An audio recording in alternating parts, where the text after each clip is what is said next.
You're watching Global Faith Network. If you're passionate about faith, truth, and the stories shaping Christian conversations around the world, hit subscribe and become part of this community. What you're about to see goes beyond headlines. This is the story behind the story. Let's begin.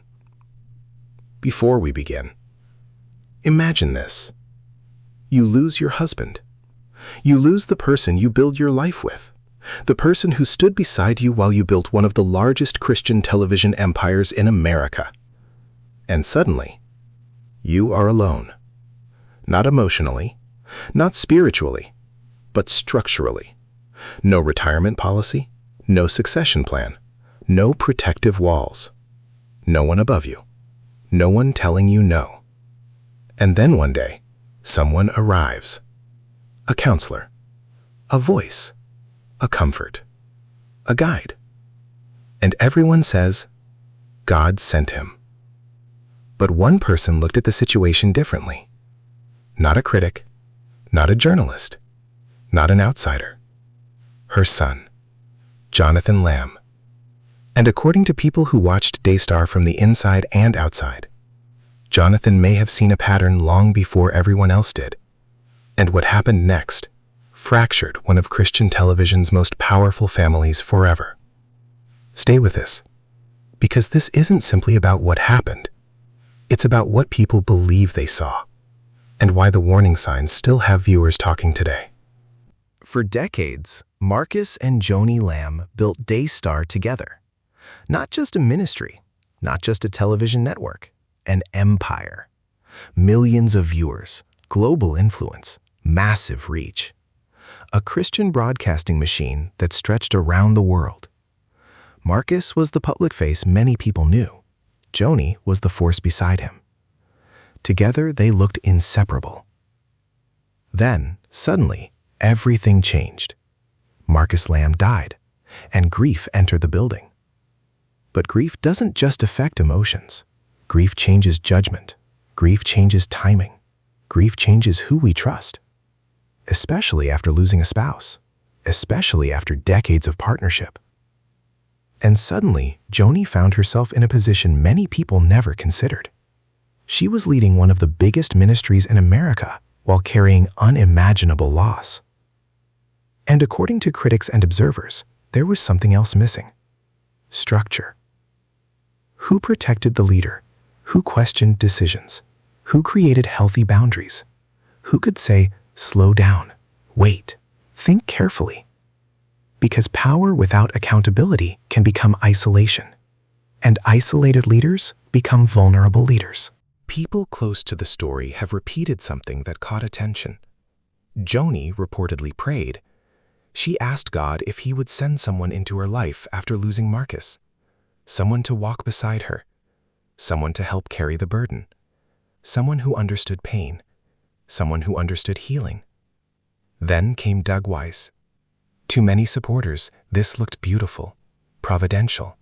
Healing after heartbreak. A second chance. But not everyone saw only hope. Some saw speed. Some saw timing. And some began asking difficult questions. Questions that eventually became impossible to ignore. Questions Jonathan allegedly took seriously.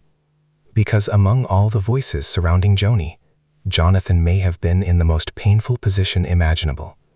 He wasn't an outsider. He wasn't speculating. He wasn't watching from YouTube comments. He was family. And what Jonathan reportedly did next changed everything. Not only his relationship with Daystar, not only his relationship with his mother, but perhaps his place in the family forever. Think about this carefully. Jonathan had everything to lose. His career, his name, his future, his relationships. People don't usually walk into conflict with power when their own future depends on that power, unless they believe something bigger is at stake.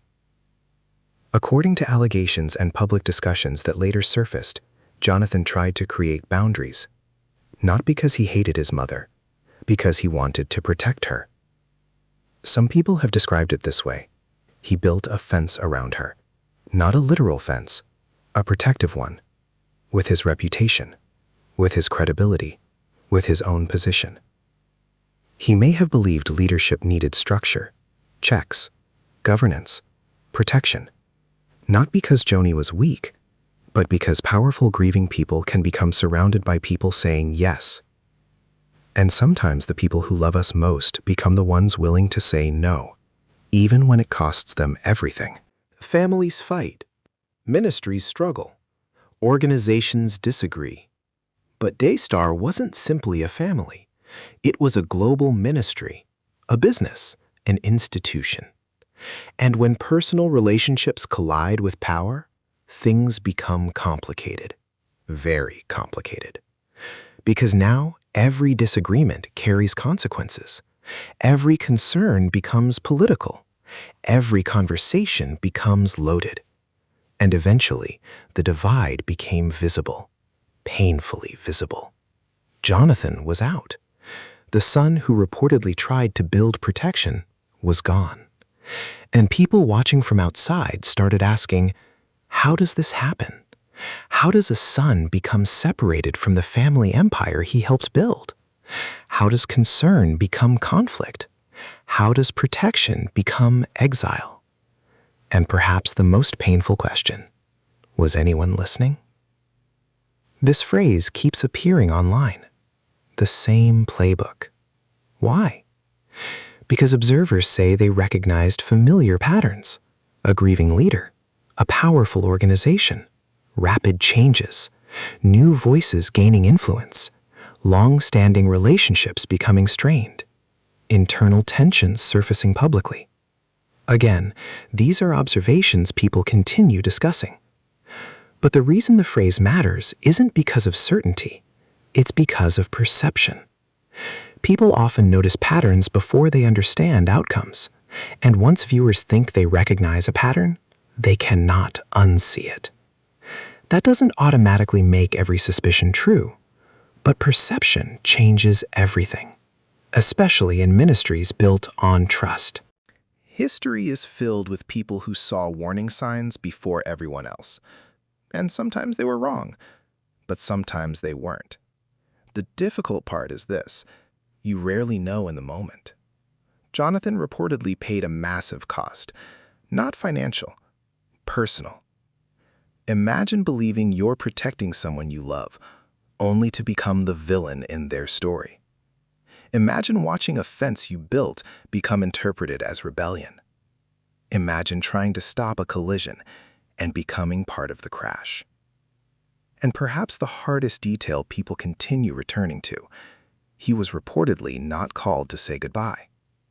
For many viewers, that detail hit harder than boardroom discussions, harder than leadership questions, because suddenly this wasn't ministry politics. This was family pain, human pain. Maybe this story isn't ultimately about Doug Weiss. Maybe it isn't even ultimately about Daystar. Maybe it's about something much bigger. What protects leaders after loss? What protects powerful people during grief? Who protects the people carrying empires on wounded shoulders? And perhaps even more difficult, what happens when the person trying to protect you is the one person you stop hearing? Because sometimes tragedy doesn't begin with catastrophe.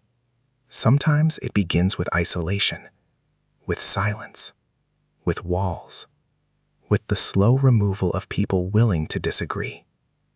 And years later, people look back and say, the signs were there. We just didn't know what we were seeing. But here's what makes stories like this different. Time usually settles arguments. Time usually calms controversy. Time usually gives people distance. Yet with Daystar, the questions never seem to disappear. In fact, for many viewers, the longer time passed, the louder some questions became.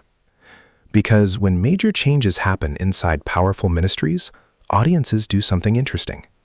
They start looking backward. They revisit interviews, old clips, old statements, old moments that once seemed ordinary. And suddenly, details that felt small before begin feeling larger. People begin asking, did we miss something? Was there tension we didn't recognize? Were there signs hidden in plain sight? Because hindsight changes everything. Things once dismissed become evidence. Things once overlooked become clues. And whether those conclusions are fair or not, that process happens every single time public trust begins to crack. There is a unique challenge many large ministries face, because eventually they become more than ministries. They become ecosystems. Families work there, friends work there, boards overlap, relationships intertwine. Everything becomes connected. And when all of those things are healthy, it can create incredible unity. But when tension enters, everything becomes complicated. Because now disagreements are no longer only disagreements. They're family issues, leadership issues, business issues, spiritual issues, public issues. And that creates pressure, enormous pressure. Imagine trying to navigate grief while carrying all of that at once. Imagine making decisions while every move affects employees, viewers, family members, and ministry partners. Now add heartbreak, add public attention, add whispers, add social media, add scrutiny. And suddenly, one grieving person is carrying more than anyone can see. Which raises another difficult question. Was Joni protected, or was she overwhelmed? Because those are not always the same thing. And then came something many people say changed the conversation completely. Not because it answered questions, but because it created even more. Sometimes silence says more than words, especially in public ministry. People notice who speaks. People notice who doesn't. People notice who appears. People notice who disappears. And when viewers become emotionally invested, silence becomes interpreted, fairly or unfairly. That is simply reality. Some supporters believed Daystar was protecting privacy. Others believed difficult truths were being avoided. Others said people were jumping to conclusions. But once trust questions enter a conversation, every silence becomes magnified. Every missing appearance gets discussed. Every absence gets analyzed. Every detail becomes part of a larger narrative. And narratives are powerful. Because once people emotionally connect to a story, facts and feelings often begin competing. There was a time when some people saw Jonathan as simply part of an internal disagreement. Just another family conflict. Just another ministry dispute. But over time, some viewers began seeing his role differently. Not because new information suddenly appeared, but because perspective changed.